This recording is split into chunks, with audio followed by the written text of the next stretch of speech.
बिस्मिल्लाहिर्रहमानिर्रहीम। अस्सलाम वालेकुम। उम्मीद है आप ठीक होंगे, खैरियत से होंगे। तैयब लोच फिर से आपकी खिदमत में हाजिर है जी। एक अहम ब्रेकिंग न्यूज़, बल्कि एक अहम बड़ी डिवेलपमेंट जो मखसूस नशिस्तों के मामले से जुड़ी हुई है, आपसे शेयर करनी है। हुआ कुछ यूँ आके जैसे कि आपको इल्म है कि सुप्रीम कोर्ट ने मखसूस नशिस्तों से मुतल्लिक जो है वो मुख्तसर फैसला दिया। फिर उसके बाद होता यह है कि पाकिस्तान मुस्लिम लीग नून की जानिब से उस फैसले पर इमीडिएटली फौरी तौर के ऊपर नज़रसानी दरख्वास्त दायर की जाती है, जिसमें ये मौक़िफ़ इख्तियार किया जाता है कि ये फ़ैसला जो है वो खिलाफ आइन है और इस फैसले को जो है इस पर नज़रसानी की जाए। तो ये दरख्वास्त जो है वो पाकिस्तान मुस्लिम लीग नून की जानिब से दायर की जाती है। और फिर अब इसी से जुड़ी हुई एक अहम डेवलपमेंट ये है कि आज जो है वो जजेस कमेटी का इजलास हुआ। और जजेस कमेटी का इजलास यानी कि जो supreme court practice and procedure act के तहत जजेस कमेटी बनी हुई है, यानी कि चीफ जस्टिस और उसके बाद सुप्रीम कोर्ट के 2 सीनियर जजेस उसमें शामिल होते हैं, उसका इजलास हुआ। उस इजलास में चीफ जस्टिस काजी फैज़ ईसा ने मुस्लिम लीग नून की नज़रसानी दरख्वास्त के ऊपर जो है वो नंबर लगा के टेबल की उसको जजेस कमेटी के सामने कि देखें जी ये मामला हमारे सामने आ गया, इस पर क्या करना है। तो उस पर जो है वो कमेटी के 2 अरकान जो 8 रुकनी बेंच के मेन करता धरता थे, उन्होंने जो है वो उस दरख्वास्त को फिलफोर समात के लिए मुकर्रर करने की मुखालफत कर दी। यानी कि जस्टिस मंसूर अली शाह और जस्टिस मुनीब अख्तर, ये जो कमेटी है supreme court practice and procedure act के तहत जो जिस कमेटी का वजूद आया, उस कमेटी में चूँकि सुप्रीम कोर्ट के जो है वो चीफ जस्टिस के बाद 2 सीनियर जजेस होते हैं, तो चीफ जस्टिस खुद हैं और 2 सीनियर जज जस्टिस मुनीब अख्तर और जस्टिस मंसूर अली शाह हैं। और ये दोनों जज 8 रुकनी मतलब है फैसले में इन दोनों एक साथ थे। मतलब है जिनके बारे में मुनीब अख्तर के बारे में तो मैं जो है वो ज़्यादा नहीं कहूँगा, सिर्फ इतना कहूँगा कि आर्टिकल 63A को उन्होंने रीराइट किया था। उससे मुतल्लिक एक फ़ैसला जब दिया गया था, यानी कि PDM के वक्त जब तरीक़े अदम एतमाद कामयाब हो गई थी, तो पंजाब के अंदर जो हमजा शहबाज की हुकूमत थी उसके खिलाफ इसने आर्टिकल 63A को रीराइट करते हुए उसके साथ दर्जी पुनः करते हुए जो है इन्होंने फैसला जो दिया था, उसमें इन्होंने हमजा शहबाज की हुकूमत को, जो आसिफ अली जरदारी और पाकिस्तान मुस्लिम लीग काफ के जो रहनुमा है पार्लियामेंट, जो लीडर थे, सरबराह थे चौधरी शुजात, उनके उस ख़त को जो है वो नल एंड वाइट डिक्लेयर करके इन्होंने हमजा शहबाज चूँकि बन चुके थे उस पूरी तरतीब के साथ सदर जरदारी ने कैल किया था जो है वो अपना चौधरी शुजात हुसैन को, और मुस्लिम लीग नून के वोट जो है वो नहीं पड़े थे उनको, तो उस पर जो है या वोट पड़े थे तो वो काउंट नहीं हुए थे, कुछ ऐसे तरतीब थी, बहरहाल वोट नहीं थे बल्कि वोट उन्होंने नहीं दिए थे। तो इन्होंने जो है वो आर्टिकल 63A को गलत डिफ़ाइन करके उसकी गलत तशरीह करके, बल्कि जो कॉन्स्टिट्यूशनली उस पर कहा गया कि आइन को रीराइट करके जो है इन्होंने वो हुकूमत जो है वो इमरान खान की हुकूमत बने, जिसकी वजह से सारे मामला हुए। तो ये तो है वो मुनीब अख्तर।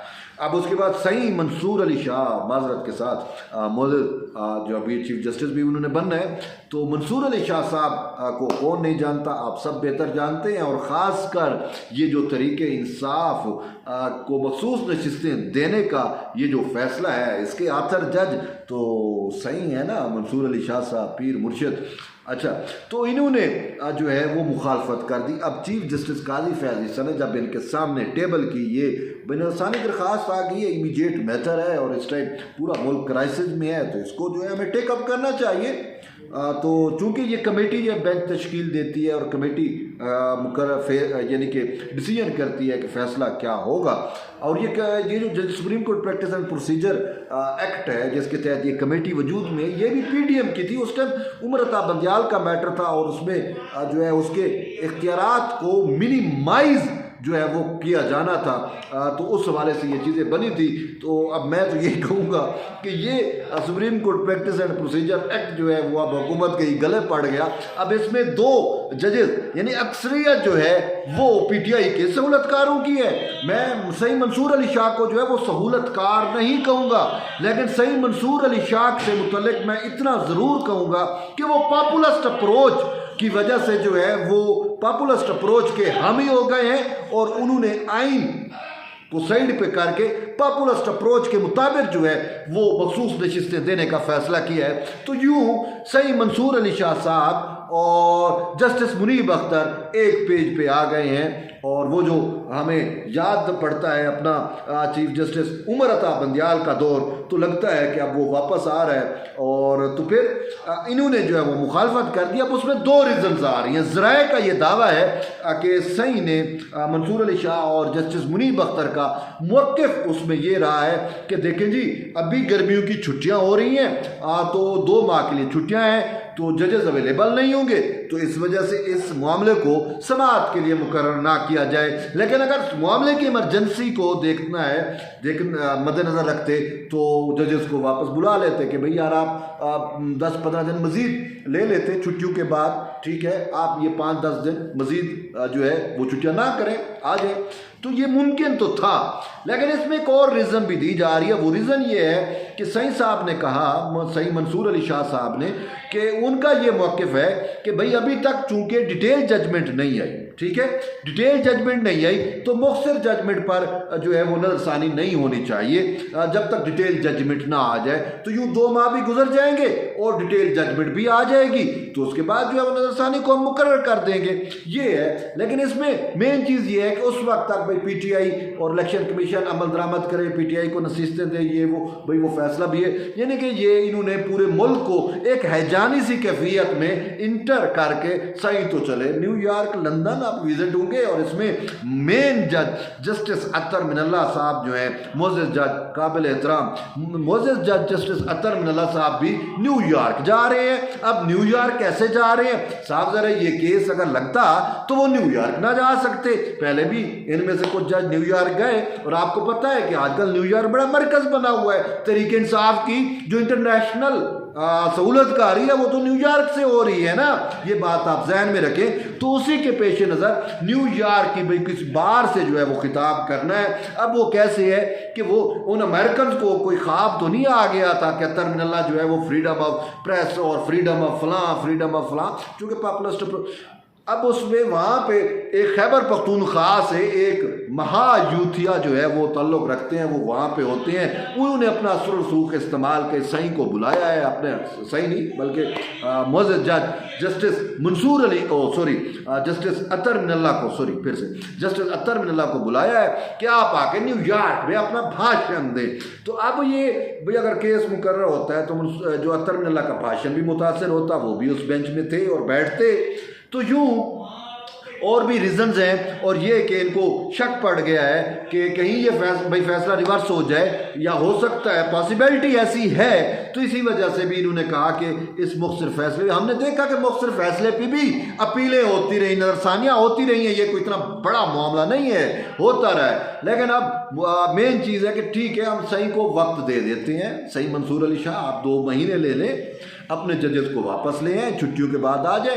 लेकिन बात एक है कि हमने भी देखना है, वक्त ने भी देखेगा, ये पाकिस्तान की तारीख भी देख रही है और ख़ुद आपका इदारा भी देख रहा है कि आप अपना डिटेल जजमेंट क्या लिखते हैं, उसमें किस आइन और कानून का सहारा लेते हैं। एक बात जो मुझे हंट करती है, मुझे जो है वो ये है कि अगर इन्होंने कंप्लीट जस्टिस किया है, जिसमें इन्होंने आइन को रीराइट करने की कोशिश की है, आपके सामने है, आइन को रीराइट किया गया ना, आइन को रीराइट करने की कोशिश की है, तो वो तो अपील में हो नहीं सकता, क्योंकि पेशावर हाई कोर्ट के फैसले के खिलाफ ये अपील थी, उसमें ये मामला नहीं हो सकता, हरगिज नहीं हो सकता। उसके लिए फिर इनको अगर 187 अप्लाई किया है तो फिर 184(3) में शायद गए होंगे।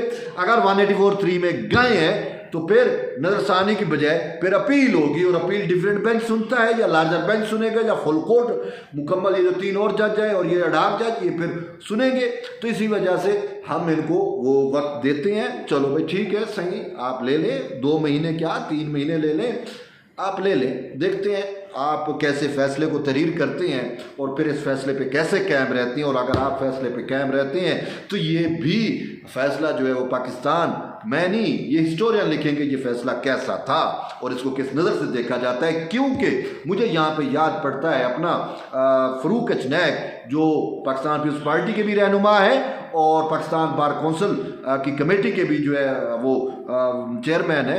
तो उनके बकौल, एग्जीक्यूटिव कमेटी के चेयरमैन है, उनके बकौल के पॉपुलिस्ट अप्रोच पे या अवामी दबाव पे दिए गए फैसले की कोई वुक्कत नहीं होती। वो फैसले इदारों के लिए जहर कातिल साबित होते हैं। फैसले उनकी वुक्कत होती है जो आइन और कानून के मुताबिक दिए जाए, बिल चे जाया के उनका असर कुछ भी हो। ठीक है, तो ये फैसला जो है आप भी मानते हैं, मैं भी मानता हूँ। इस टाइम तो इलेक्शन कमीशन ऑफ पाकिस्तान जो है वो सर पकड़ के बैठा हुआ है कि भाई हम क्या करें। आइन की कमांड ये है, आइन ये कहता है और 8 जजेस ये कहते हैं। अब वो इलेक्शन कमीशन इस सरासीनगी में है कि आइन की माने या इन 8 जजेस की माने। तो बहरहाल पूरी कौम को ये सरासीनगी में, हैरानगी में मुब्तला करके खुद तो चले छुट्टियां मनाने। तो ये एक अहम डेवलपमेंट थी, मैंने कहा आप तक शेयर करें। तो बहरहाल जुड़े रहिए तैयब बलोच के साथ। इंशाल्लाह मिलते हैं एक नई वीडियो, तब तक के लिए इजाज़त दें। अल्लाह हाफिज़।